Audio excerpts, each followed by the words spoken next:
Good morning, everybody, or almost good afternoon. We're going to give it a minute, let everybody join us. Hang on, let me adjust my phone here.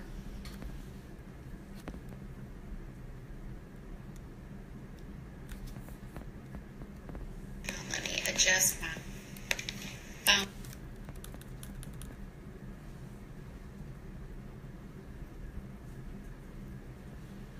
Okay, now I can see comments, hopefully. Good morning, Sharon. How are you today? Hey, Pam. Hope everybody is staying dry. Good morning, Lynn. I'll try to catch y'all as you come in, give everybody a minute, and then we'll get started on our topic today. I've been watching the news reports. I have family in South Texas where the hurricane has just devastated the area, and so many of my family are affected by it, still being affected by it. So makes you not take anything for granted when you realize how quickly it can all change, and kind of puts things into perspective on a day like today. Good morning, Lynn. How are you doing? All right. It is 12:01. So let's get started, shall we? I'm going to tell you right off the bat what my product of the week is and get that out of the way so that we can get on to discussing our subject, and then have a few minutes left for some questions and answers. And I can't remember if I've shown you this one before. I don't remember showing it to you, but let me reach around here and get it. This is one of my favorite snacks. Hang on, I dropped a paper towel in the floor, and I have a new puppy, and if I don't pick it up, she'll eat it. Okay, one of my favorite snacks, and snacks are my downfall. I don't have trouble with meals. My hair is a wreck today. It's humid in Dallas. I do good planning my meals and staying on my points on my meals. It's the snacks that get me in trouble. So I have to make sure, first of all, I have to make sure that I don't have things in my house that I can't be snacking on. Because if they're here, they call my name. And I can't do that. You may have a lot more strength and willpower, but I just can't do that. So I don't have anything in my house that isn't okay for me to snack on. Then when I buy snacks, I try to immediately put the point value and stuff on it so that I can see, at a glance, whether that happens to be a snack that I can have enough points for at that time. Thank you, Marianne. It's a total wreck today. South Texas, where the hurricane is doing its damage, is about 4 hours south of me.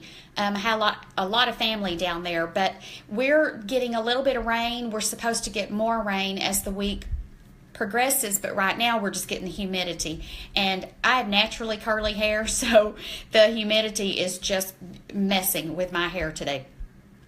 Okay, so this is one of my favorite snacks. It's by Quaker. It's gluten-free, in case that matters to you, and it's these popped Rice Crisp in caramel corn. They are, let me get one out and show you what size they are.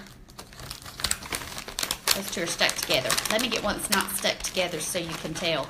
Here we go. They're about that big. And it's 4 smart points for 13 of them. Well, 13 of them is an awful lot. I don't eat 13 at a time. So I usually divide it up. I'll let myself have about 6 of them for 2 smart points. And if I have the points, I'll put a little bit of Jif whipped peanut butter on it. Now, a secret I'll tell you about the Jif whipped peanut butter, if you want to put it on these or if you want to drizzle it over apples, is if you just spread it, it takes a little bit more. It's still much lower point than regular peanut butter, but if you heat it up and get it almost liquid, you can drizzle it over your stuff and you get the taste of the peanut butter, but it takes much, much, much less. And so I'll do that. I'll take like, a teaspoon of the Jif whipped peanut butter, and I heat it up in the microwave until it's liquefied, and then I drizzle it over my Rice Crisp or over my apple or whatever. So that's just my little tip for the day. Maybe that'll help you save you a point or two. Okay. I'm still working on that product that I told y'all about. I'm trying to get the people to give us a little bit of a discount. It's a cream lotion. It's thicker than a lotion though, so it's kind of more like a cream, that I bought at a quilt show a couple of weeks ago, and I've been using it on my feet at night and then again in the morning when I get up after I've had my shower, and I can't tell you the difference. I mean, my feet weren't horrible before, but they literally feel like I just had a pedicure. They feel so good. So I'm going to give these folks a couple of more days to respond to me, and then I'll tell you all about the product next Monday on the meeting. I'll show you the jar. I'll give you the website, tell you all about it. I know they give you a discount if you order, or if you buy it, like at the quilt show, it was one price for one jar, and then if you bought, two or more, you got another break. But I'm going to see if they'll give us that break if we order it from them online, just in case you're interested in it. I don't make any money off of it. I don't make any money off of anything that I tell y'all about. I'm not selling you nothing. And I'm not letting anybody else sell you nothing. If you sell a product and you want to do it on your page, on your time, that's great, but you're not going to do it on here. Which brings me to one of the subjects I want to talk to you about today. Somebody posted a recipe this morning, or a link to a recipe, and it looked delicious, and I believe it said it was 1 smart point. Well, that always kind of makes warning bells go off for me. So I clicked on it. I had a suspicion that it was clickbait or that it was just not an accurate website. But I gave it the benefit of the doubt. I clicked on it. I ran it through the recipe builder, and what they were telling you was 1 smart point per serving was 7 smart points per serving. If you kept reading in the fine print of the website, it went on later to tell you that the 1 smart point was for 1 ingredient in that dish, not the main entree that they were telling you, enticing you in, but one of the little side dishes was in fact 1 smart point for a very small serving. So you know this to be true. We're all wise enough in years that we've learned, if it sounds too good to be true, it's too good to be true. There aren't going to be recipes out there that just, are an entree and a couple of side dishes, and it's got cheese and butter and all this kind of stuff on it that's 1 or 2 smart points. It's just, it's not possible. So we can't catch all of those, and we're not going to try. We just don't have time. But just use wisdom. If it sounds too good to be true, run it through your recipe builder, and odds are it's too good to be true. Don't trust those websites. Their purpose is to not make you healthy. Their purpose is to get you to click on their website, because then they make money from their advertisers. So keep that in mind. Also, there will be people join our group from time to time, and I have a sneaky feeling that there's one here, and I'm just waiting to see if I'm right. But there will be people join our group from time to time that aren't here for the right reasons, and they'll come in and they'll want to tell you all about their amazing transformation, and they'll tease you by saying, here's what I did, here's a drastic before and after picture, but they won't tell you anything about how it happened. And they kind of drag you along a little bit. I'll tell you later, or, that kind of thing. Again, if it looks too good to be true, I'm not trying to convince you to be skeptical. I'm just trying to convince you to be wise. If it looks too good to be true, be careful. If in fact they are here to sell a product or try to get you to sign up for their services or something, the very second that they reveal that, their history. But just in case it happens when one of the moderators are not around or I'm not around, just be wary. Sometimes people are not in this world trying to do the right thing and be above board, and we all know that. We don't have to be told that, but I just wanted to remind you. Okay, I want to talk to you today about, and I see this often, and I have said it I don't know how many times throughout my journey, and I know all of you have too, but the question comes up frequently, how do you deal with that slippery slope? And what do you do when you have fallen completely off track? How do you get back on? Well, that one's pretty easy. It's easy to tell you. It's not so easy to do it because I've been there thousands of times. But the answer to how do you get back on is, I think it's Nike that coined the phrase, just do it. It's not going to be any easier when you get back on than it was when you fell off. But the only way to do it is to just do it. You may need to take one meal and say, okay, I fell completely off the wagon this weekend. I lost my mind and I ate everything that ventured in my path. And so I'm disgusted with myself. We've all said that. But you can talk about it. You can live in the misery. You can beat yourself up about it, or you can get up and do something about it.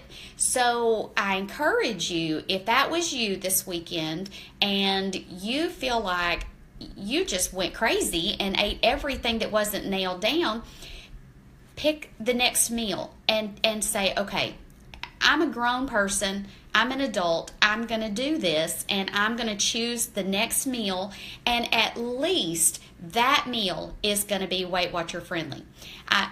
You may not feel like you're strong enough right now to tell me that you'll commit to doing a whole week, and that's okay. Just commit to doing that one meal. And once you have that meal under your belt, then try for 2 meals. Some people start Weight Watchers and they just go all in. And that's great if you can do that. But some people have to do it baby steps. And if you're one of the people that needs to do baby steps, then do baby steps, but do it. If you want to say for a week, I'm going to do breakfast and I'm going to do it perfectly Weight Watchers approved. And then do that for a week. Once you've got a week under your belt of being great at breakfast, add lunch.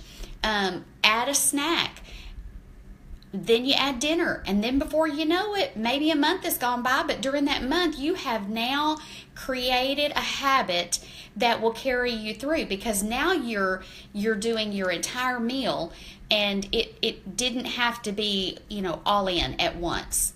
I'm an all-in kind of girl. If I'm going to do something, I'm going to do it 150%.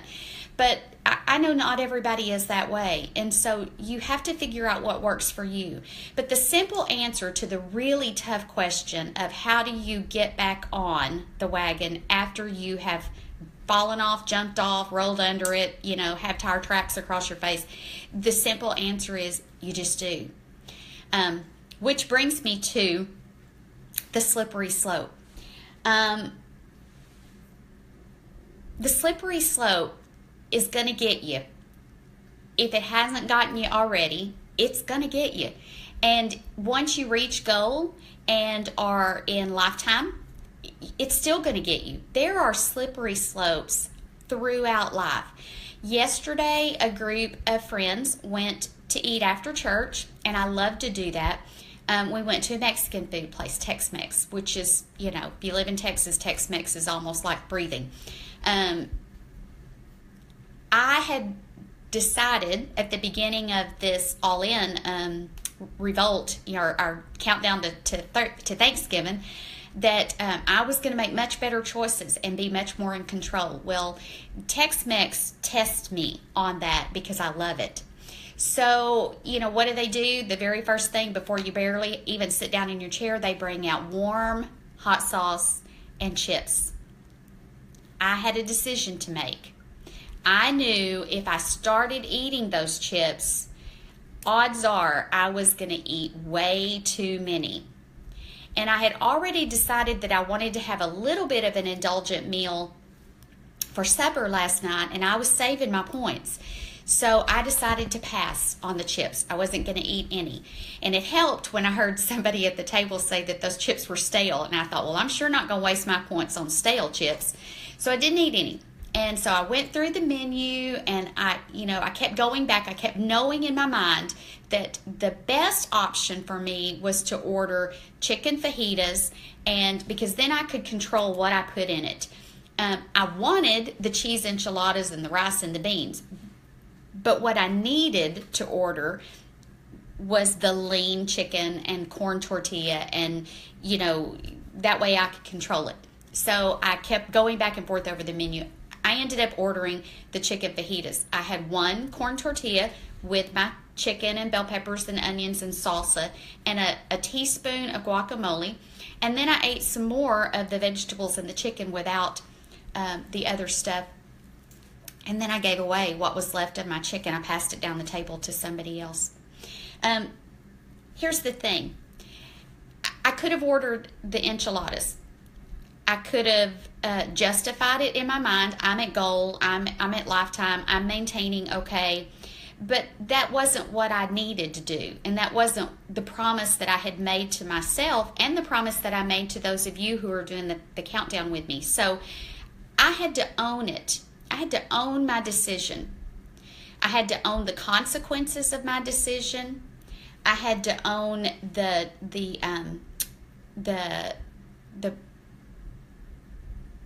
guilt that would come with it if I made the wrong decision. They could have brought the food and put it in front of me, the enchilada dinner. They could have prepared it in the kitchen, made it all pretty, smelled great, the whole bit, set it down in front of me. If I had gained weight this morning, it wouldn't have been the restaurant's fault. It wouldn't have been the enchilada's fault. It wouldn't have even been the fork's fault. The fault rested with my hand. The food doesn't jump off the table into my mouth. The fork doesn't make me eat. The grocery store didn't put stuff in my basket that is bad for me. The fault, if we're going to assign fault, is in my hand, because my hand is responsible for picking up that food and putting it in my mouth. So I normally wear my Weight Watcher bracelet with all of my bling, my charms that I get on my right hand. The reason for that is that's the hand I eat with. So when I reach for my food, I'm looking at all those months of hard work and decisions and rewards and celebrations, and it helps me decide, am I really putting in my mouth what I should be? Am I making the right decision? So here's what I want you to encourage you to do. If you wear your charms on a bracelet, put it on your eating hand. If you have a turtle bracelet, put it on your eating hand. Tie string around your eating hand when you're going to go out. Do something. Take a marker and write something. Just put something there that will remind you when you reach for the food that this hand, or if you're left-handed, this hand, but this is where the fault's going to lie if I'm feeling guilty tomorrow. Okay? Here's the thing with our decisions. I encourage you with your emotions, okay? I encourage you to name it. Give it a name. Are you hungry? Are you bored? Are you sad? Are you happy so you feel like celebrating? Whatever the emotion is that's driving you to eat, give it a name. Don't just wander around aimlessly. If you're bored, okay, there are other solutions. Get up and do something. Go for a walk. Call a friend. find a hobby, get involved in something. Put a piece of gum in your mouth. Go brush your teeth. I have found that if I brush my teeth, chances are I'm not going to put a piece of chocolate in my mouth afterwards because it tastes terrible. But do something. If you're sad, call a friend, get on the board, talk to us, do something. But food isn't the solution unless hunger is the problem. If you're happy and need to celebrate, sometimes you can do that with food, but you can do it with a lot of other things too. You can, go give yourself a manicure or a pedicure or a facial, or if you don't want to spend that much money, go to the grocery store and buy yourself a flower. Do something, but food doesn't need to be our reward for every celebration. The other thing, after you've given your emotion a name, own your decision. Don't blame it on somebody else. Don't blame it on, the karma, the atmosphere. Don't blame it on anything. Nobody forced the food in your mouth except you. So if you had a bad decision, own it. Track it. Once you've tracked it, move on. Don't live in yesterday. Don't live in defeat. Don't keep beating yourself up, convincing yourself that you're a horrible person because you made one decision. You made one bad decision. Big deal. Move on. Own it. Track it. Then control it. Nobody can control the food that goes in your mouth except you. So, it kind of sounds crude, kind of sounds ugly, but sometimes we just have to grow up and tell ourselves no. And, I've said before, if you're out and everybody's having dessert and you want to be a part of the celebration, have a bite. Do the 3-bite rule. The first bite is to decide whether or not you like it. The second bite is to enjoy it. And the third bite is to say goodbye. After the third bite, you're done. So if you just have to have that, do the 3-bite rule and then move on. The eclipse made me do it, We blamed a lot of things on the eclipse the other day. There were some serious emotions going on the board the day of the eclipse, and so I was convinced that was affecting everybody. Okay, so the other thing is, and the hurricane, the effects of it have had me thinking about this. Sometimes we have to prepare for the worst. The people in South Texas, many of them knew a hurricane was coming. They knew that they were probably going to get some heavy wind and some rain, maybe some tornadoes. But what they didn't know was the total devastation, the potential for total devastation that was coming. Many of them have no water. And they won't have water, drinking water, flushing water, cooking water. They won't have it for maybe another week or two. Many of them don't have power. So my freezer is full. My refrigerator's full. My cabinet's pretty full. If I lost power tomorrow and I lost the ability to cook, I could live off of what we have for a few days. But if I knew that there was a catastrophic event coming, I would prepare for it. So if you know in advance that you're going to be dealing with a tough weekend, visitors in your home, or something at work that's going to make it difficult for you to stay in your normal routine, prepare for it. Think it through. Make wise decisions. Purchase the things that you're going to need to make life easier for you. Somebody on the board yesterday, I wish I could remember who did it, but they posted a picture of a tiny little measuring cup that they bought, and I think somebody said you can get it at Walmart, and it would fit in your purse. Okay, you don't have to guess anymore when you go to a restaurant how much salad dressing is going on your salad. Ask them to put it on the side. Keep one of those in your purse. Measure out your 1 tablespoon of salad dressing, and then when you track, you're tracking accurately. Your guesstimator isn't accurate. My guesstimator isn't accurate. I don't care how good you are. It's not that accurate. So prepare and then own it and then track it. And you'll be much better off. You'll get much better results. We all do. We've all proven it. And so just give yourself the benefit of the doubt, but be prepared. And life will be a whole lot easier. set some goals. You need some short-term goals and some long-term goals. And if your short-term goals, like I said, just need to be one meal at a time, that's okay. If you can, handle, my goal is to be perfectly on track all week, that's great. But do whatever works for you until you can do more. Don't settle for what you're, for just what you're capable of doing. Push yourself to do a little bit more. I think that's it. That's all I have, but that's a big one. That's a lot to chew on. So, and I know you're all able to do it, or you wouldn't be here. I know you want to do it, or you wouldn't be here. So we just have to, put on our big girl clothes and deal with it, and our big boy clothes. Tell ourselves no when we need to. Always prepare wood stove for cooking if I have to. Well, I have gas cooking. I don't have a wood stove, but if I had to, I could, like I said, we could survive a disaster for a while, but I think too many times we go into events in our life from a weight loss perspective unprepared, and I think that's what gets us into trouble. So if we just prepare ahead of time, I think we'll do a whole lot better. Let's see. Okay, we've got a few minutes. We can do some questions and answers. I don't pretend to have all of the answers, but between us collectively, we can come up with some pretty good answers. Marilyn says, I can't seem to get off my plateau.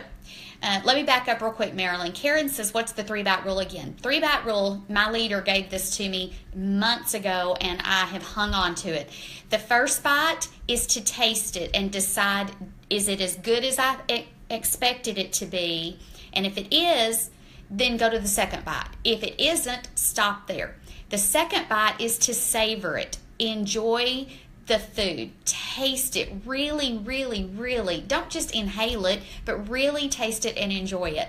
The third bite is to say goodbye to it. After the third bite, move it away from you, give it to somebody else, get up and walk away, whatever you have to do. But now you haven't deprived yourself of it. You've had 3 bites of it, and that 3 bites should be enough to satisfy you, and then you can just move on. Okay. Now, I lost my comments, moved. Oh, the plateau. How do you get off a plateau? Well, there again, that's one of those things that everybody's a little bit different. First of all, what is a plateau? Being stuck at the same weight for 2 days is not a plateau. Being stuck at the same weight for a week, I don't consider a plateau. If you've been at the exact same weight for, I would say, 3 or 4 weeks minimum, and you know that you're doing everything you're supposed to be doing. You're tracking your points, you're staying within your points, you're not eating too much sodium, you're drinking your water, you're being active, you're doing everything you know to do, and the weight is just not moving. Then here's my answer for you. Your weight will move. Some people plateau for, 2 or 3 months.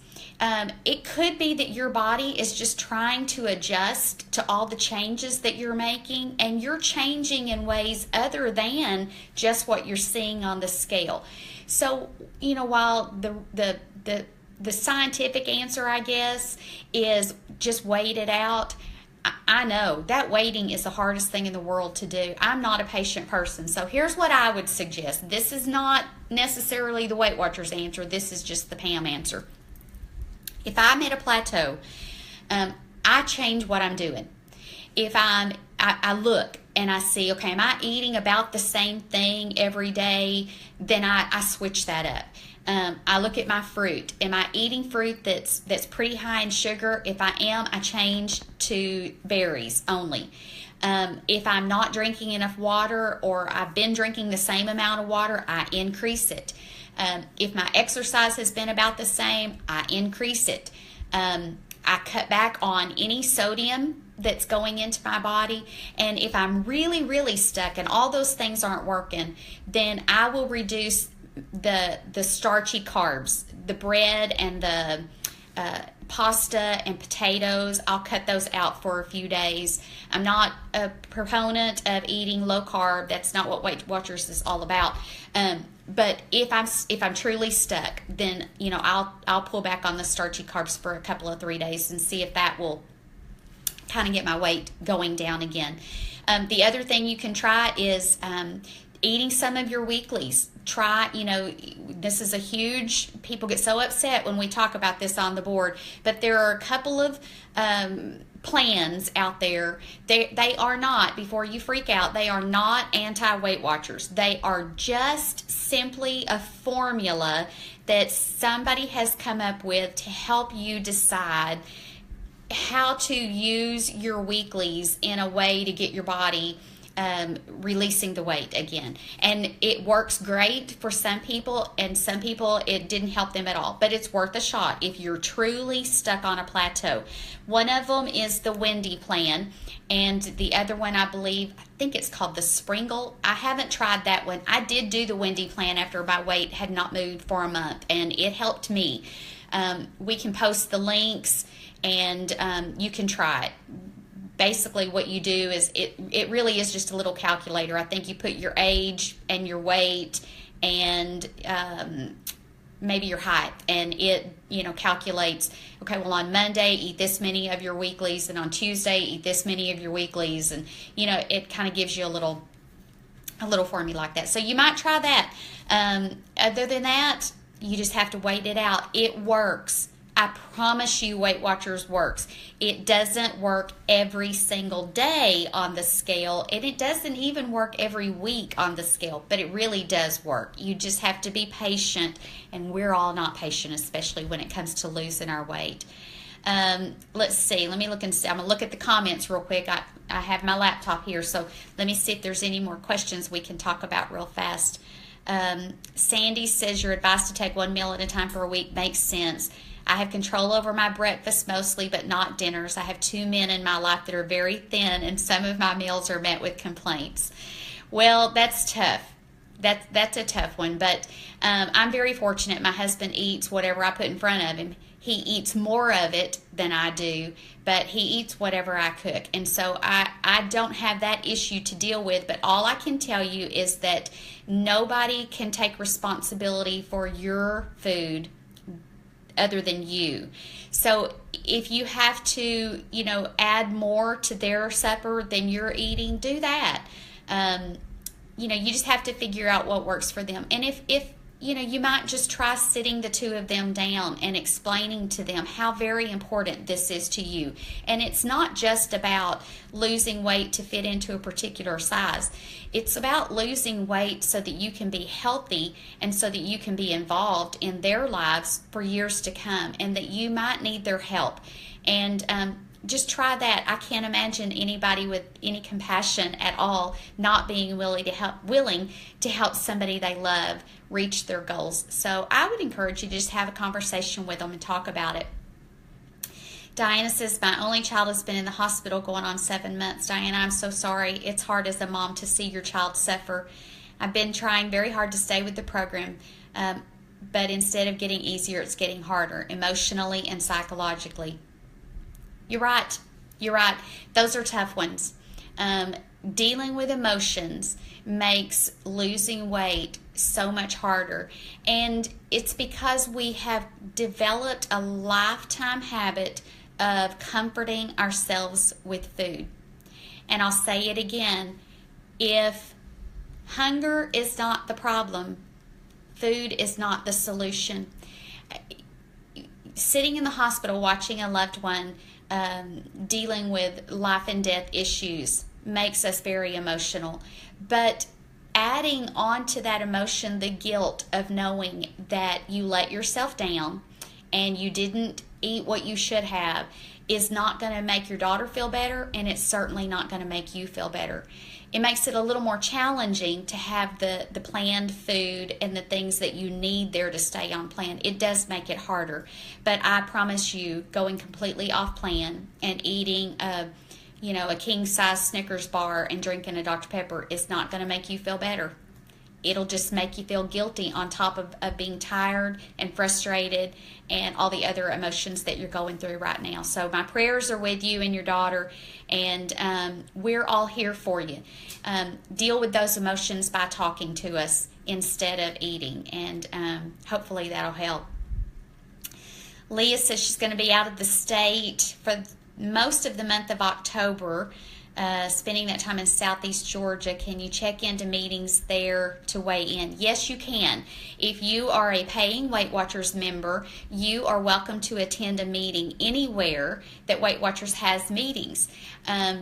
Take your book, that has the barcode with you, so it's easy for them to find you, and they will scan you in and weigh you and give you your stickers and everything, just like you were at your home meeting. JJ, one of our moderators, is on a cruise today to Alaska, and she looked before she left at what her meeting options were while she's in Alaska, and even found that they offer a special charm for visitors that's unique to their state, I think she said. So I thought that was just really cool.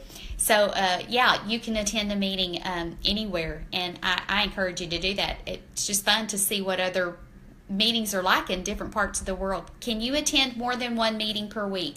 You can attend as many can't talk today, as many meetings as you need to or want to. You can only weigh in once a week, but many people attend many meetings.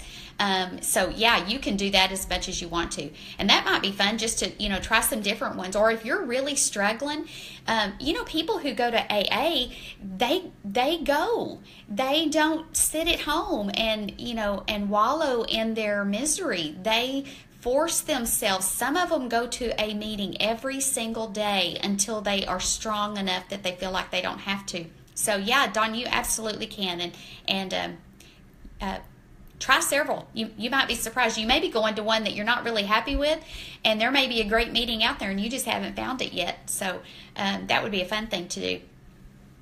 Any other questions that we can talk about?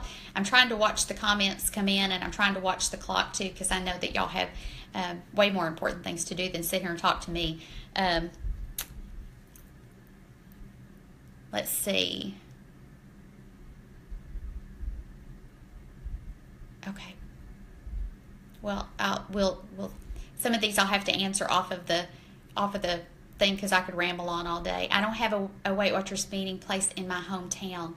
Would I need to order books to go with online membership? The online membership, I don't know. Sheila, let me do some research. The books may be available for download. If anybody knows, feel free to jump in and answer. I'm not positive whether they are for online membership. I do know there's a special coming up for Labor Day weekend. Labor Day weekend, which is just around the corner, for a discount for joining. And I'll find out for sure what that special is and post it, just in case any of you have been thinking about joining, and that would be a good time for you to do it. Pam says she watches Fat Dag live almost every evening. Very awesome. Fat Dag is he's a veteran, I believe, or he may still be active duty. Lost a lot of weight on Weight Watchers and is now a Weight Watchers leader. And he has a blog that he does, and I think he does a live feed maybe every day on his Facebook page. He also has a podcast app. It's very inspirational. I listen to it often, and he covers all kinds of questions. So if you can't get to meetings and you need things like that, he's great, and I encourage you to listen to that one. I also watch a couple of people on YouTube. The twin sisters from, I think, Cincinnati. Their YouTube page is called the Skinny on Weight Watchers, the Skinny on something, and they're a hoot, and they've both lost, I think, right at 100 pounds each, and they're a lot of fun. And so they, if you want to do that, you might subscribe and watch them. How much did I lose on Weight Watchers so far? It depends on the day of the week, but I'm between 55 and 57 pounds. Today I'm at 56. I would like to lose 6 more pounds and then stick. I'm at Lifetime, and so I'm below my Weight Watchers official goal, but I personally would like to lose 6 more pounds, and then I'll be done.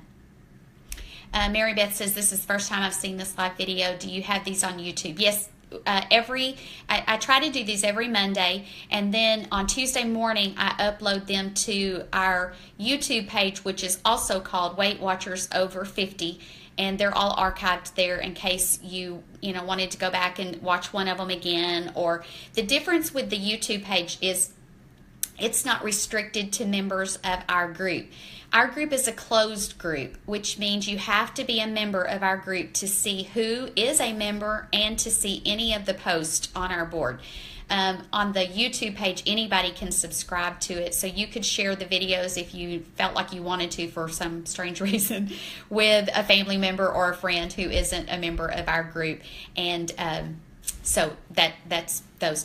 And you also, if you subscribe, it gives you an email and lets you know when a new video has been added, so you don't have to keep up with that. Let's see. Forgot what the skincare cream you use. You mentioned it before. I'm going to do a video next week. This is going to take me way outside of my comfort zone, but I'm going to do a video next week showing you my skincare routine. And so I'll give you all the products then.